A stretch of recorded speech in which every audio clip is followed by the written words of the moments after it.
lots of really cool things coming with Blackwood this year.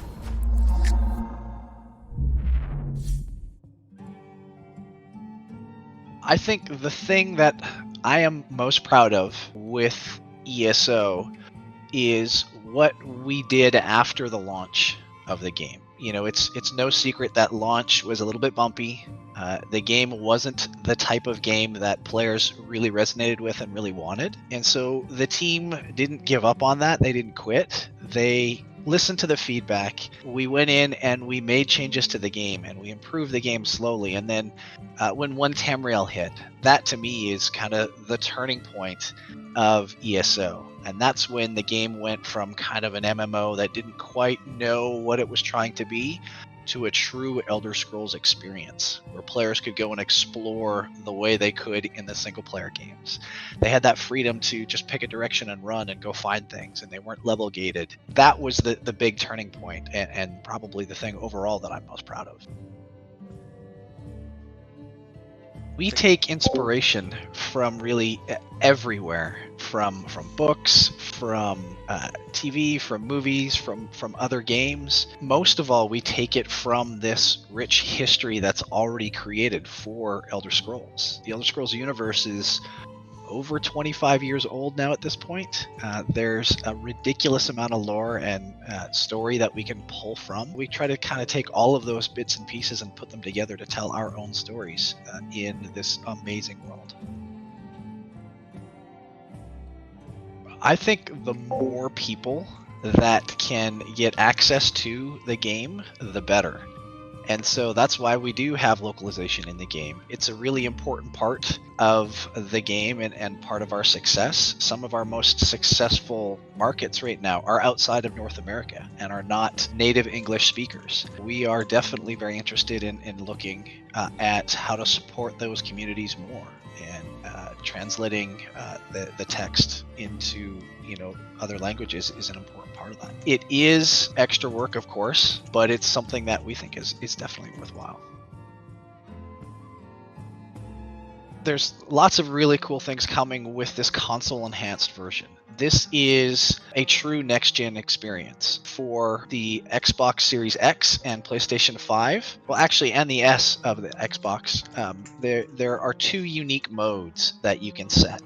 There's a performance mode, which runs at 60 frames per second at 1440p, or there is a fidelity mode, which runs at 4K resolution and runs at 30 frames per second. On top of that, there's all kinds of new rendering technology to make the game just really look better. So there's improved lighting and shadows, there's improved reflections, draw distances have been increased significantly. Load times, while not specifically geared around like the look of the game, we've reduced them by almost half compared to the other consoles. So it's a really good experience for our console players now.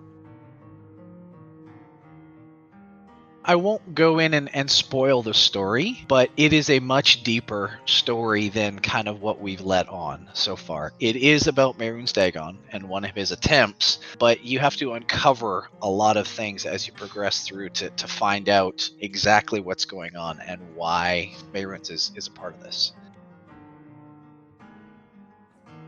Does the bad guy win sometimes? And it's an interesting problem when you start to kind of dig through and think about player motivation and whatnot in creating stories. It's definitely something that we have explored in the past. I won't say we won't ever do it, but it's kind of hard to create a really satisfying story for the player if they lose. And so you have to kind of try to balance that out. I think it is definitely a creative challenge and something that is very interesting to me. I would love to try to explore that some more.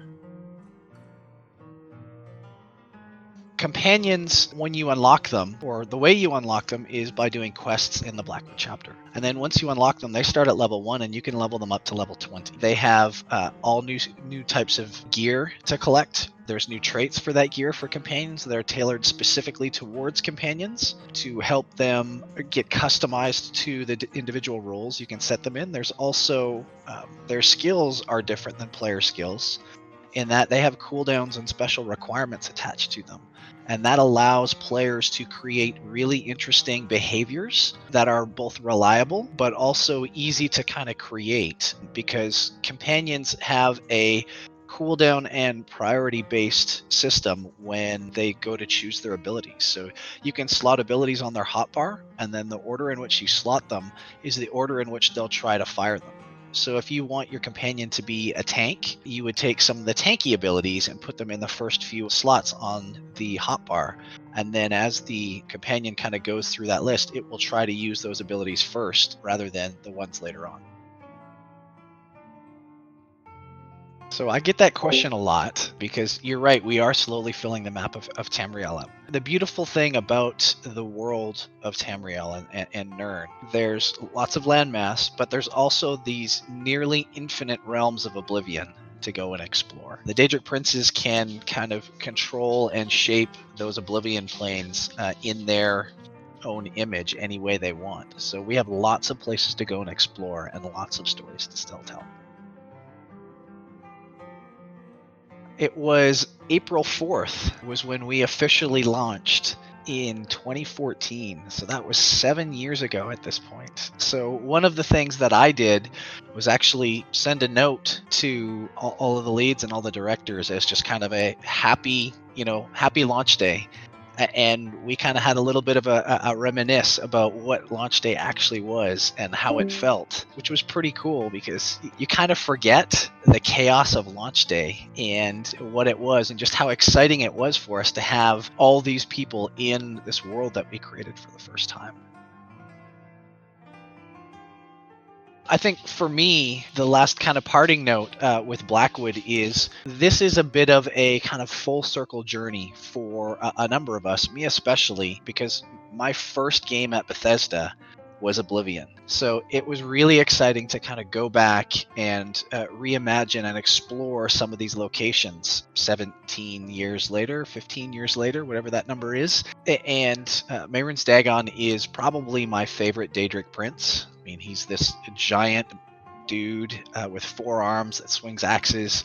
He's a really cool character, and so being able to explore that some more and get people access to him and kind of what he's all about has been really, really special.